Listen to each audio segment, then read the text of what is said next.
Diesel ಬೆಲೆ ಏರಿಕೆ lorry ಮಾಲೀಕರು ಸಹ ಕಿಡಿಕಾರಿದ್ದು ರಾಜ್ಯದಲ್ಲಿ ಮತ್ತೊಂದು ಮುಷ್ಕರ ನಡೆಯುವ ಸಾಧ್ಯತೆ ಇದೆ. ಡೀಸೆಲ್ ಬೆಲೆ ಏರಿಕೆ ಖಂಡಿಸಿ ಲಾರಿ ಮಾಲೀಕರ ಸಂಘ ಪ್ರತಿಭಟನೆಗೆ ನಿರ್ಧರಿಸಿದ್ದು, ಡೀಸೆಲ್ ಬೆಲೆ ಏರಿಕೆ ಜೊತೆಗೆ ಮತ್ತಷ್ಟು ಬೇಡಿಕೆಗಳನ್ನು ಇಡೋದಕ್ಕೆ ಸಿದ್ಧತೆ ನಡೆಸಿದೆ. ಡೀಸೆಲ್ ಬೆಲೆ ಇಳಿಕೆ ಮಾಡದೆ ಹೋದರೆ ರಾಜ್ಯಾದ್ಯಂತ ಮುಷ್ಕರ ನಡೆಸ್ತೀವಿ ಅಂತ ಸರ್ಕಾರಕ್ಕೆ ಎಚ್ಚರಿಕೆ ನೀಡಲಾಗಿದೆ. ಶನಿವಾರ ಲಾರಿ ಮಾಲೀಕರು ಸಭೆ ನಡೆಸಲಿದ್ದು, ಸಭೆ ಬಳಿಕ ಮುಷ್ಕರದ ದಿನಾಂಕ ಪ್ರಕಟಿಸಲಿದ್ದಾರೆ. ಡೀಸೆಲ್ ಮೇಲಿನ ಮಾರಾಟ ತೆರಿಗೆ ಶೇಕಡಾ 18.44ರಿಂದ ಶೇಕಡಾ 21.77ರಷ್ಟು ಏರಿಕೆಯಾಗಿದೆ. ಇದರಿಂದ ರಾಜ್ಯದಲ್ಲಿ ₹2 ಡೀಸೆಲ್ ಬೆಲೆ ಹೆಚ್ಚಳಗೊಂಡಿದೆ.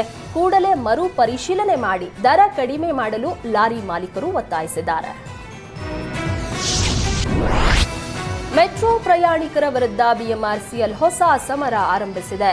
ನಿಯಮ ಉಲ್ಲಂಘಿಸುವ ಪ್ರಯಾಣಿಕರ ವಿರುದ್ಧ ಕ್ರಮಕ್ಕೆ ಮುಂದಾಗಿದ್ದು, 6 ತಿಂಗಳಲ್ಲಿ ಮೆಟ್ರೋದಲ್ಲಿ 27,000 ನಿಯಮ ಉಲ್ಲಂಘನೆ ಪ್ರಕರಣ ದಾಖಲಾಗಿದೆ. ನಿಯಮ ಉಲ್ಲಂಘಿಸಿದ ಪ್ರಯಾಣಿಕರಿಗೆ ಮೆಟ್ರೋ ವಾರ್ನಿಂಗ್ ನೀಡಿದ್ದು, ಪದೇ ಪದೇ ರೂಲ್ಸ್ ಬ್ರೇಕ್ ಮಾಡಿದರೆ ಕಠಿಣ ಕ್ರಮದ ಎಚ್ಚರಿಕೆ ನೀಡಿದೆ. ಇಲ್ಲಿವರೆಗೂ 1,19,222 ಕೇಸ್ ಮೊಬೈಲ್ನಲ್ಲಿ ಜೋರಾಗಿ ಹಾಡು ಕೇಳಿರೋದಕ್ಕೆ ದೂರು ದಾಖಲಾಗಿದ್ರೆ, ಆದ್ಯತೆ ಆಸನಗಳಲ್ಲಿ ನಿಯಮ ಉಲ್ಲಂಘಿಸಿರೋದಕ್ಕೆ 14,162 ಕೇಸ್ ದಾಖಲಾಗಿದೆ. ಮೆಟ್ರೋ ಸಂಚಾರದ ವೇಳೆ ಪದಾರ್ಥಗಳ ಸೇವನೆಗೆ 554 ಕೇಸ್ ದಾಖಲಾಗಿದ್ರೆ, ದೊಡ್ಡ ಗಾತ್ರದ ಲಗೇಜ್ ಸಾಗಾಟದ ಬಗ್ಗೆ 474 ಕೇಸ್ ದಾಖಲಾಗಿದೆ. ಸಚಿವೆ ಲಕ್ಷ್ಮೀ ಹೆಬ್ಬಾಳ್ಕರ್ ಪುತ್ರ ಮೃಣಾಲ್ ಹೆಸರಿನ ಸಕ್ಕರೆ ಕಾರ್ಖಾನೆ ಆರಂಭಕ್ಕೆ ರೈತರು ತೀವ್ರ ವಿರೋಧ ವ್ಯಕ್ತಪಡಿಸಿದ್ದಾರೆ. ಆದರೆ ವಿರೋಧದ ನಡುವೆಯೂ ಇಂದು ಮೃಣಾಲ್ ಶುಗರ್ಸ್ ಕಾಮಗಾರಿಯನ್ನ ಆರಂಭಗೊಳಿಸಲಾಗಿದೆ.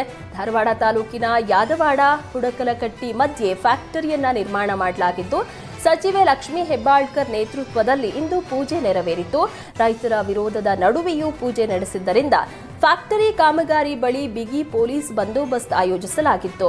ಎಂಎಲ್ಸಿ ಚೆನ್ನರಾಜ್ ಹಟ್ಟಿಹೊಳಿ ಮತ್ತು ಹೆಬ್ಬಾಳ್ಕರ್ ಪುತ್ರ ಮೃಣಾಲ್ ಪೂಜೆಗೆ ಹಾಜರಾಗಿದ್ದು, ಸುಮಾರು 80 ಎಕರೆಯಲ್ಲಿ ಸಕ್ಕರೆ ಕಾರ್ಖಾನೆ ನಿರ್ಮಾಣವಾಗುತ್ತಿದೆ.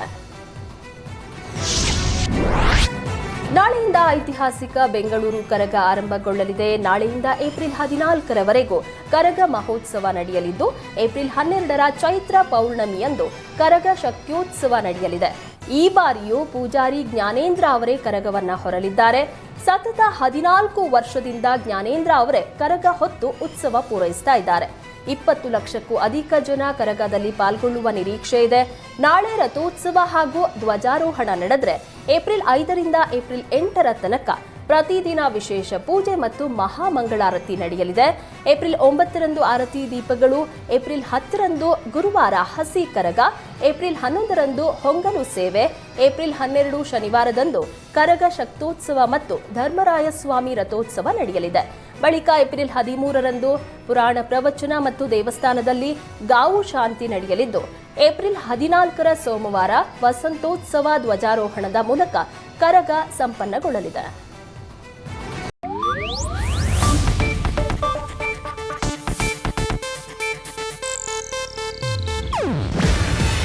ಇದು ಏಷ್ಯಾನೆಟ್ ನ್ಯೂಸ್ ನೆಟ್ವರ್ಕ್ ಪ್ರಸ್ತುತಿ. ನೀವು ನೋಡ್ತಿದ್ದೀರಾ ಏಷ್ಯಾನೆಟ್ ಸುವರ್ಣ ನ್ಯೂಸ್.